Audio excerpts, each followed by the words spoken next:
आदरणीय साथियों एवं आदरणीय बहनों, प्रणाम। खास करके उन महिलाओं को जो महिलाएं देवी स्वरूपा बता करके दासी के रूप में इस्तेमाल की जाती। आज का जो वीडियो मैं बनाना चाहता हूं वो महिला दिवस के, अंतर्राष्ट्रीय महिला दिवस के मद्देनजर कुछ बातें कहना चाहता हूं।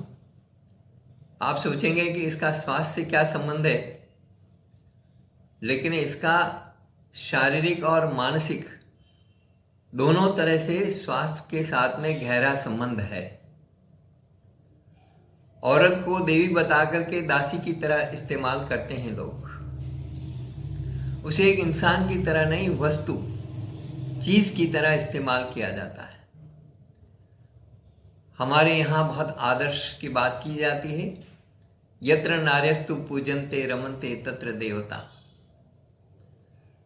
मातृवत परदारेषु पर द्रवेशु लोष्ठवत, यानी जहाँ नारी की पूजा यानी सम्मान होता है वहाँ देवता निवास करते हैं। पराई स्त्री माँ के समान और पराया धन मिट्टी के ढेले के समान होता है। ये हमारा यहाँ का आदर्श है। ऐसा उद्घोष करने, इतनी उच्च संस्कृति और इतने उच्च आदर्शों के बावजूद सर्वाधिक बलात्कार नेताओं द्वारा और नेताओं के संरक्षण में बलात्कार और जिस प्रकार से नारी का व्यावसायीकरण होता है और होता जा रहा है, वो एक चिंता का बड़ा विषय है। औरत को देवी, घर की रानी, घर की लक्ष्मी का छलावा देकर का उसका दासी की तरह इस्तेमाल किया जाता रहा है सदियों से।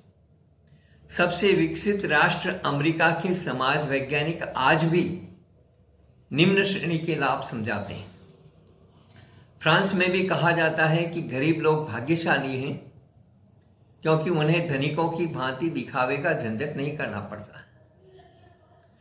हबशी अच्छे हैं जो कोड़ों की मार पड़ने पर भी हंस सकते हैं। प्रसन्नचित्त अरबी अच्छे हैं जिनके बच्चे भूख से मर जाते हैं तो वे उन्हें हंस करके दफन कर देते हैं। और औरतें भाग्यवान हैं क्योंकि उनके कंधों पर जिम्मेदारियों का बोझ नहीं है।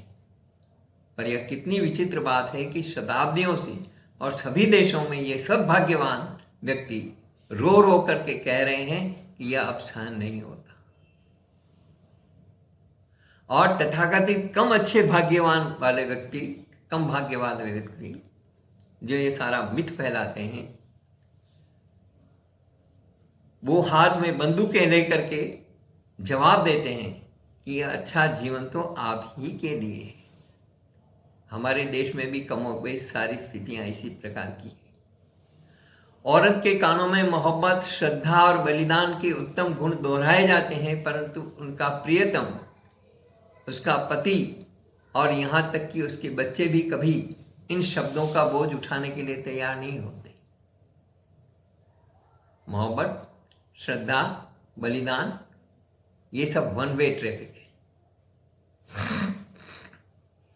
दूसरा पक्ष उसकी जिम्मेदारी लेने के लिए तैयार नहीं। स्त्री से अपेक्षा की जाती है कि वह त्याग की मूर्ति हो जाए, सीता सावित्री की तरह बन जाए। लेकिन इस सीता सावित्री का पति राम या सत्यवान बनने की किसी शर्त से बंधना नहीं चाहता। संविधान में बराबर का दर्जा तो स्त्री को मिल गया, लेकिन अपने परिवार में उसे आज भी यह तय करने का अधिकार नहीं है कि कौन सी दाल पकाई जाए, क्या सब्जी बनाई जाए। पूछा जाता है पुरुषों से, क्या सब्जी खाएंगे? क्या औरतों की नियति यही है? हमने औरत को इंसान की तरह देखना बंद कर दिया है। उसे घर की रानी की पदवी तो दे दी है, लेकिन पति की झूठी थाली में बचे कुचे कौर निगलने के लिए छोड़ दिया है। चूल्हे से बांध करके उसको अन्नपूर्णा देवी तो कहा है, लेकिन यह तक देखने की तकलीफ नहीं की कि उसकी रसोई में धुआं निकलने की खिड़की है या कि वह धुआं उसके फेफड़ों में जहरीले नाक की तरह जमता जा रहा है। मुश्किल यह है कि समाज इतना अज्ञानी है कि वह इतना भी नहीं समझता कि स्त्री को महत्व न देना खुद अपनी उपेक्षा करना है।